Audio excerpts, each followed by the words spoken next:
Hello YouTube vintage stereo collectors, and here's a really early solid state piece of equipment. Knight KG-854.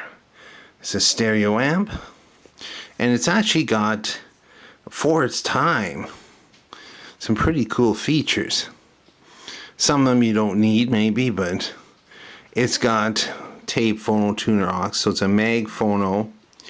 And the tape is tape head, but I've got a fix that you can actually make it a line level very easily. It's just changing a couple resistors.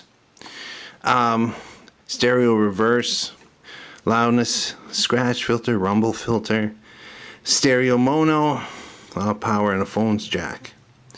And some people might think, well, why are you even bothering to rebuild such an old unit? I don't know. It's has some charm. First of all, you would have been a pretty cool person to have one of these back in the day. When this came out, 63, 64, just think about this. The Beatles were just starting to come on the scene. You know, it was such... There was stereo records, of course, and there was stereo tube gear. But this was really early solid state and remarkably well built, and it's kind of neat to get into a unit like this, and what do you see? Made in USA on the parts.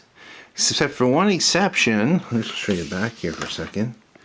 That transformer is a Canadian Hammond. It's actually made in Guelph, Ontario. Sprague caps. These cap cans, these ones here, probably are still just fine. I don't know what it is about them, they last forever. I think they used them on Voyager 1 and Voyager 2. That's why it's still sending messages back from deep space like 40-some years later. Anyway, it was well built, lots of room to work on. Controls are not on a circuit board. They're bolted in and they're hardwired, which is cool. It uses interstage transformers between the driver stage, and I'll just show you where the driver transistors are if you've ever seen one of these. Yeah, the driver's on the right, and the 4 PNP germanium quasi-complementary transistors are on the left. Yeah, and it is all germanium. What's interesting is these transistors here on this board have been changed.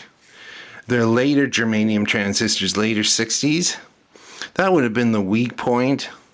The signal transistors getting noisy very early on. Somebody replaced these. I believe they're Hitachi. They look Japanese. Can't cross the part number to anything. It's like they were never built. I actually turned it on. I put a signal through it, and I got sound on both channels, and it was actually warm, sparkling sound. And then it started to smell, and it was coming off this one here, this one here. Well, it could be these two on the board that are oozing out. I don't know. And here's a really neat thing here. Let's get some light on it. Focus in. Those things that look like light bulbs, they're between the output caps, which are these, so it's cap coupled, and the output. They're actually circuit breakers inside of there. Yeah, I've seen these before on Knights, the really early solid state ones. The idea is to make it so you can't blow the outputs at the time, which would have been pretty expensive. So what I'm planning on doing with it, if these transistors are okay, I'll leave them in. I'm going to recap it first, because some of them are pretty sketchy. I'm surprised it actually works, because I've run into these Roberts signal capacitors before, the really old ones, and they rarely ever work at this stage of the game, but they're working. Left channel, the phono is dead, so it may be one of the ones up here. Hard to say. There is good documentation on these, so it is possible to get a schematic.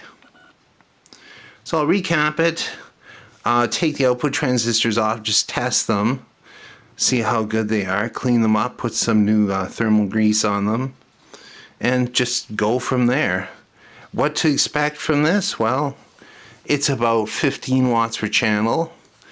And being quasi-complementary, germanium and cap coupled, I actually expect fairly warm, detailed sound. It might be.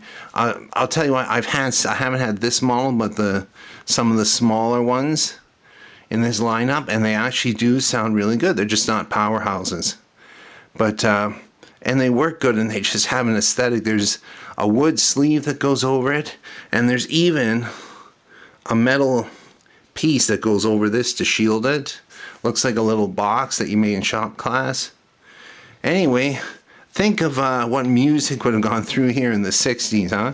Would have been jazz, swing, rock, folk. Could it be interesting who owned this? Thanks for watching and listening.